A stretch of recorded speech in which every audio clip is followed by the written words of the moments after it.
Анечка, иди сюда быстрее, у нас атомная горит. Ой, мать. Алло, это ВПЧ-2? Да.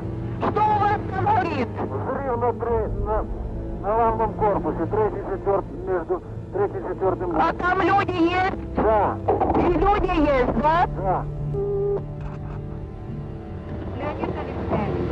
Алло, третий и четвертый блок горит крыша в результате аварии взрыва.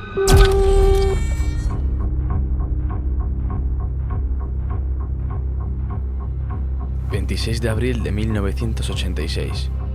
Tiene lugar en Ucrania el que se considera, junto a Fukushima en Japón en 2011, como el más grave accidente nuclear en la escala internacional de accidentes nucleares, siendo así uno de los mayores desastres medioambientales de la historia.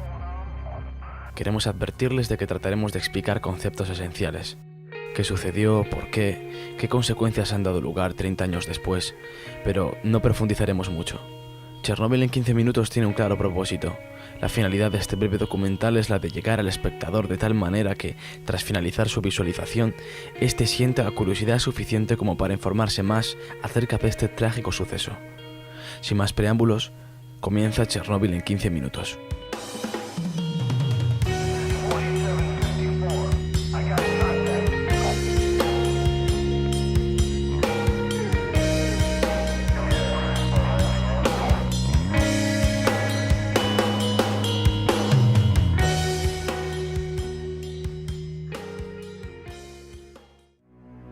La central nuclear de Chernóbil está situada a 16 kilómetros de la frontera entre Ucrania y de Bielorrusia y a 110 kilómetros al norte de Kiev.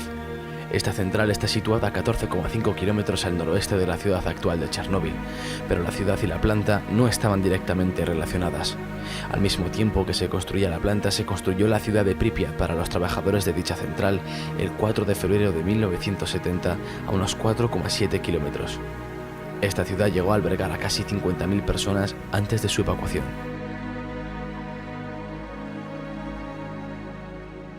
A la 1:23 de la mañana del sábado 26 de abril de 1986 estalló el cuarto reactor de la central nuclear de Chernóbil.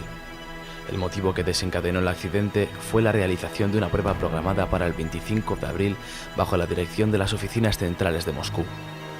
Esta prueba tenía la intención de aumentar la seguridad del reactor. Se trataba de averiguar durante cuánto tiempo la turbina de vapor continuaría generando energía eléctrica una vez cortada la afluencia de vapor.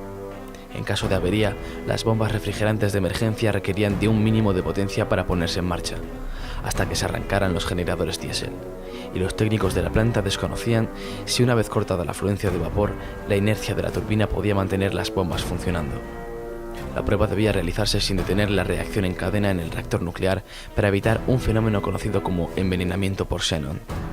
A la 1 de la madrugada del día 25 de abril, los ingenieros iniciaron la entrada de las barras del control en el núcleo del reactor con el objetivo de reducir su potencia. Hacia las 23 horas, se habían ajustado los monitores a los niveles más bajos de potencia, pero el operador se olvidó de reprogramar el ordenador para que se mantuviera la potencia entre 700 megavatios y 1000 megavatios térmicos. Por este motivo, la potencia descendió al nivel peligroso de 30 megavatios. Con un nivel tan bajo, los sistemas automáticos pueden detener el reactor debido a su peligrosidad, y por esta razón los operadores desconectaron el sistema de regulación de la potencia, el sistema de emergencia refrigerante del núcleo y otros sistemas de protección cuando el sistema estaba a punto de apagar el reactor nuclear. Con 30 megavatios comienza el envenenamiento por xenón. Al darse cuenta, se extrajeron las barras de control con el fin de evitarlo, aumentando la potencia del reactor nuclear. Los operadores retiraron manualmente demasiadas barras de control. El núcleo del reactor disponía de 170 barras. Las reglas de seguridad exigían que hubiera siempre un mínimo de 30 barras bajadas, y en esta ocasión dejaron solamente 8. Dado que los sistemas de seguridad de la planta quedaron inutilizados y se habían extraído casi todas las barras de control, el reactor de la central quedó en condiciones de operación inestable y extremadamente insegura. En este momento, tuvo lugar un brusco incremento de potencia que los operadores no detectaron a tiempo. Cuando quisieron bajar de nuevo las barras de control, estas no respondieron debido a que posiblemente ya estaban deformadas por el calor y las desconectaron para permitirles caer por gravedad. Finalmente, el combustible nuclear se desintegró y salió de las vainas, entrando en contacto con el agua empleada para refrigerar el núcleo del reactor.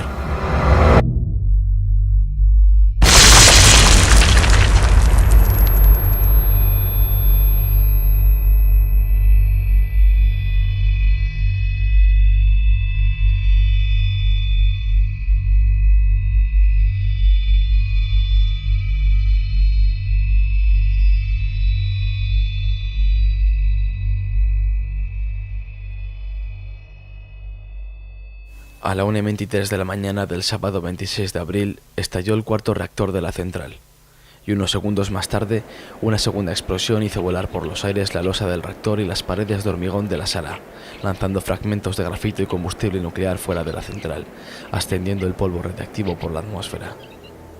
Se estima que la cantidad de material radiactivo liberado fue 200 veces superior al de las bombas atómicas lanzadas sobre Hiroshima y Nagasaki al final de la Segunda Guerra Mundial.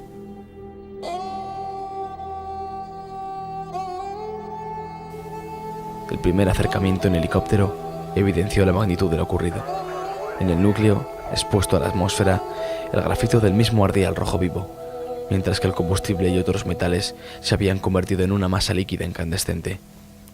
La temperatura alcanzaba los 2500 grados e impulsaba el humo radiactivo en un efecto chimenea a una altura considerable de hasta 1000 metros.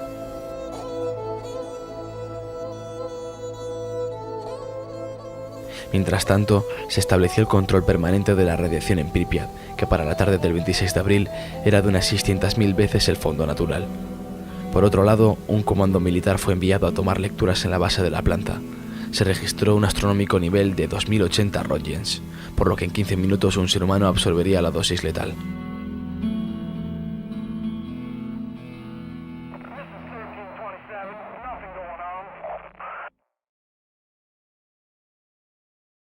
Al mismo tiempo, los responsables de la región comenzaron a preparar la evacuación de la ciudad de Pripyat y de un radio de 10 kilómetros alrededor de la planta. Esta primera evacuación comenzó de forma masiva 36 horas después del accidente y tardó 3 horas en ser concluida. Atención, camaradas. Se ha producido una situación de radiación no controlada en la central nuclear de Chernóbil. Como medida temporal de precaución, se ha decidido evacuar a la población de la ciudad de Pripyat a partir de las 2 de la tarde de hoy, 27 de abril. La evacuación de Chernóbil y de un radio de 30 kilómetros no se llevó a cabo sino hasta el 2 de mayo. Para entonces ya había más de 1000 afectados por lesiones agudas producidas por la radiación.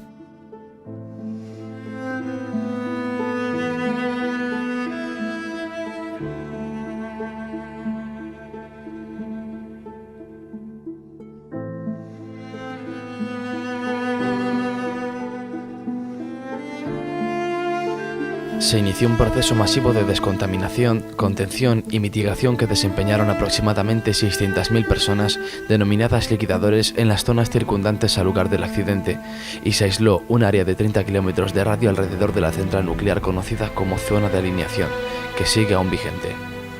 Los trabajadores de contención sobre el reactor afectado evitaron una segunda explosión de consecuencias dramáticas que podrían haber dejado inhabitable toda Europa. Se inició el levantamiento de una estructura denominada sarcófago, que envolvería el reactor y lo aislaría del exterior. Las obras duraron un total de 206 días. Este sarcófago se construyó para soportar 30 años de contención. En 2013 se inició la construcción de un nuevo sarcófago, una imponente obra de ingeniería que se ha convertido en la estructura móvil más grande jamás levantada. Una jaula para contener a la bestia que se esconde bajo el primer sarcófago. Es una incógnita para los científicos lo que hay en el interior del núcleo del reactor. Este nuevo sarcófago básicamente ayudará a ganar tiempo. Está diseñado para resistir 100 años. Los equipos de liquidadores estaban compuestos sobre todo por bomberos, obreros, científicos y especialistas de la industria nuclear, tropas terrestres y aéreas preparadas para la guerra atómica e ingenieros de minas, geólogos y mineros del uranio. Si un ser humano recibe radiaciones de 400 Röntgen hora, se considera dosis letal y con toda probabilidad la muerte puede llegar en cualquier momento. Para hacerse una idea de los niveles de radiación a los que se vieron expuestas aquellas personas, basta con tomar como referencia que los helicópteros que sobrevolaron el reactor destruido, a pesar de estar a varias decenas de metros de altura, llegaron a registrar niveles de 1800 Röntgen. Por tanto, no es difícil imaginar que pese a trabajar por turnos en breves espacios de tiempo, los liquidadores que salían al exterior sin apenas protección, junto a los restos del reactor, se vieron expuestos a dosis muy superiores, de promedio 7.000 a 10.000 Röntgens en pocos minutos. En algunos casos extremos, incluso se llegaron a alcanzar los 30.000 y 40.000 regens, equivalente a 50 millones de veces la cantidad que una persona puede soportar en circunstancias normales. Esto supuso la muerte en pocos minutos de quienes sufrieron estos niveles de exposición. Muchos de los liquidadores tuvieron efectos secundarios y varios miles murieron. Nunca se han sabido las cifras exactas, pero de acuerdo con Georgi Levnin, un médico bielorruso que trabajaba en el reactor número 4, aproximadamente 100.000 liquidadores murieron. En abril de 1994, un texto de conmemoración de la Embajada de Ucrania en Bélgica cifraba 25.000 muertos entre los liquidadores desde 1986. Según Vyacheslav Grishin, del sindicato de Chernóbil, la principal organización de liquidadores, 25.000 de los liquidadores rusos han muerto y hay 70.000 personas con discapacidad, aproximadamente el mismo número en Ucrania, más otros 10.000 muertos en Bielorrusia y 25.000 discapacitados, lo que hace un total de 60.000 muertos y 165.000 discapacitados. La contaminación de Chernóbil no se extendió uniformemente por las regiones adyacentes, sino que se repartió regularmente en forma de bolsas radiactivas, con la forma de pétalos de una flor. Informes de científicos soviéticos y occidentales indican que Bielorrusia recibió alrededor del 60% de la contaminación que cayó en la antigua Unión Soviética. El informe Torch 2006 afirma que la mitad de las partículas volátiles se depositaron fuera de Ucrania, Bielorrusia y Rusia. Una gran área de la Federación Rusa al sur de Briansk también resultó contaminada, al igual que zonas del noroeste de Ucrania. En Europa Occidental se tomaron diversas medidas al respecto, incluyendo restricciones a las importaciones de ciertos alimentos. 200 personas fueron hospitalizadas inmediatamente, de las cuales 31 murieron, 28 de ellas debido a la exposición directa a la radiación. La mayoría, bomberos y personal de rescate que participaban en los trabajos para controlar el accidente. Antes del accidente, el reactor contenía unas 190 toneladas de combustible nuclear. Se estima que más de la mitad del yodo y un tercio del cesio radiactivos contenidos en el reactor fue expulsado a la atmósfera. En total, alrededor del 3,5% del combustible escapó al medio ambiente. Debido al intenso calor provocado por el incendio, los isótopos radiactivos liberados procedentes de combustible nuclear se elevaron en la atmósfera dispersándose en ella. Algunas personas en las áreas contaminadas fueron expuestas a grandes dosis en la tiroides, debido a la absorción del yodo 131 que se concentra en esa glándula. El yodo radiactivo procedería de leche contaminada producida localmente y se habría dado particularmente en niños. Varios estudios demuestran que la incidencia de cáncer de tiroides en Bielorrusia, Ucrania y Rusia se ha elevado enormemente. Sin embargo, algunos científicos piensan que la mayor parte del aumento detectado se debe al aumento de controles. Hasta el presente, no se ha detectado un aumento significativo de leucemia en la población en general. Algunos científicos temen que la radiactividad afectará a las poblaciones locales durante varias generaciones, la cual se cree que no se extinguirá hasta pasados 300.000 años. En un radio de unos 20 o 30 kilómetros alrededor del reactor se produjo un aumento de la mortalidad de plantas y animales, así como pérdidas en su capacidad reproductiva. En los años posteriores al desastre, en la zona de exclusión abandonada por el ser humano ha florecido la vida salvaje. Bielorrusia ya ha declarado una reserva natural y en Ucrania existe una propuesta similar.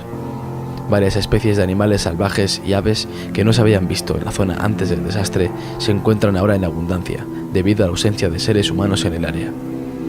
30 años después, tras analizar datos históricos, los investigadores concluyen que no se ha producido ningún declive en los años posteriores a la tragedia, únicamente en los primeros 6 meses tras el incendio del reactor, en los que los altísimos niveles de radiación afectaron a la salud y a la reproducción, pero no a largo plazo.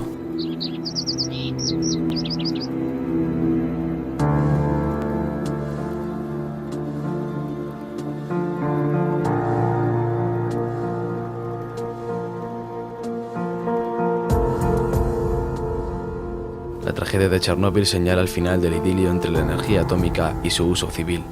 Lo mismo que 40 años antes, la bomba atómica marcó el comienzo del compromiso ético de algunos científicos frente al avance de la ciencia. Solo para algunos, por supuesto, fue el comienzo de un compromiso. Para otros, fue nada más que la consagración de un éxito. Chernóbil supone aún hoy en día un drama real para miles de individuos concretos. Niños deficientes, poblaciones enteras devastadas, campos anegados por la contaminación, el traslado forzoso de personas, traumas, debacle económica y pánico colectivo. Las estimaciones de víctimas varían desde los 4.000 según las Naciones Unidas hasta los 93.000 como consecuencia de la radiación según Greenpeace. Lo que está claro es que el hombre trata de progresar, a veces forzando la maquinaria demasiado, y deja parajes como Pripyat. Algo que nos da que pensar es el hecho de que a pesar de los niveles de contaminación, Chernóbil sea ahora cuna de tanta fauna y flora. ¿Seremos pues más perjudiciales para la naturaleza que un desastre nuclear?